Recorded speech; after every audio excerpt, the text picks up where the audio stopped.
एक गांव में एक रमेश नाम का व्यक्ति अपनी पत्नी के साथ रहता था। दोनों बहुत गरीब थे। वो एक छोटे से मकान में रहते थे। वो मकान जब भी बारिश होती चोने लग जाता था, उसकी छत टपकने लग जाती और पूरे घर में पानी भर जाता था।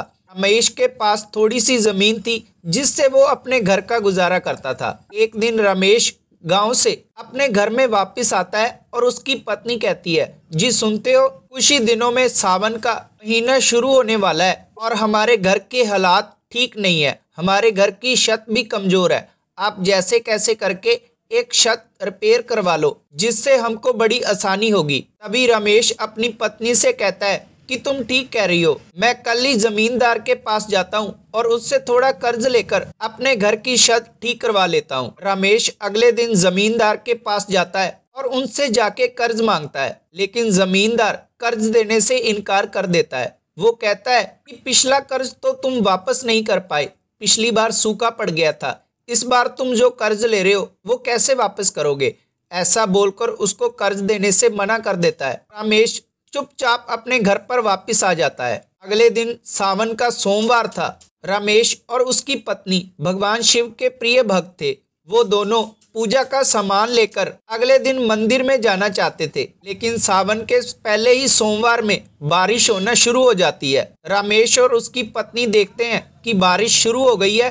वो सोचते हैं कि थोड़ी देर में बारिश रुक जाएगी और फिर वो मंदिर जाकर अपनी पूजा करेंगे, लेकिन बारिश बंद होने का नाम ही नहीं ले रही थी। वो बारिश और तेज हो गई। बारिश तेज होने के कारण उनके घर की छत टपकने लगी, घर में पानी भरने लगा था। तभी रमेश अपनी पत्नी से कहता है कि तुम ऐसा करो, एक मिट्टी का शिवलिंग घर पर ही बना लो, हम उस पर ही पूजा करेंगे। तभी रमेश की पत्नी कहती है कि आप ठीक कह रहे हो, भगवान शिव हमारी परीक्षा ले रहे हैं, हमको ऐसा ही करना चाहिए। दोनों आपस में बातें कर रहे होते हैं, तभी उनके घर का दरवाजा कोई खटखटाता है। रमेश दरवाजा खोलकर देखता है एक साधु और एक साध्वी थे। साधु रमेश को कहता है कि बेटा, मैं दूसरे गांव से आया हूँ, बाहर बारिश बहुत हो रही है, क्या तुम मुझे यहाँ रुकने दोगे। तभी रमेश उनसे कहता है कि आइए आइए। ऐसा बोलकर साधु और साध्वी अंदर चले जाते हैं। दोनों वहां पर बैठते हैं और देखते हैं कि वो मिट्टी का शिवलिंग बना रहे थे। साधु रमेश से पूछता है कि बेटा,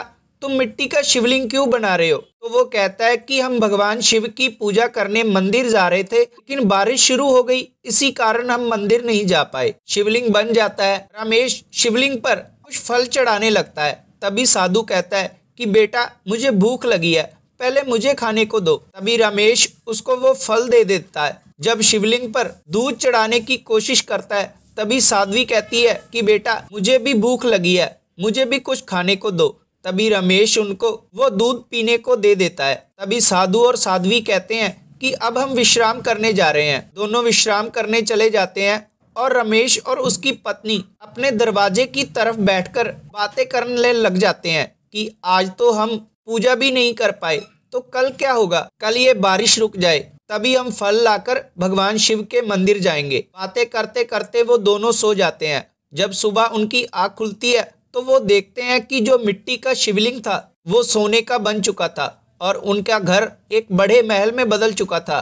उनके घर में अनाज और सोने के ढेर लगे हुए थे। दोनों ये बात देखकर समझ जाते हैं वो साधु कोई और नहीं थे, भगवान शिव ही थे। ये बात सोचते वो दोनों बोलते हैं कि हम अपने प्रभु को पहचान नहीं पाए, ये हमने क्या किया। अब उनके पास किसी भी चीज की कोई कमी नहीं थी। वो दोनों भगवान शिव की प्रार्थना में, उनकी आरती में हमेशा लीन रहते हैं। ये थी आज की वीडियो। अगर आपको वीडियो अच्छी लगी तो वीडियो को लाइक करना और कमेंटों में हर हर महादेव जरूर लिखना और आपका अपना चैनल शिव को समझो जरूर सब्सक्राइब करना और बेल नोटिफिकेशन जरूर ऑन करना, क्योंकि ऐसे ही वीडियो हमारे चैनल पर आते रहते हैं और वो आपको सबसे पहले मिल जाएंगे। तब तक के लिए धन्यवाद।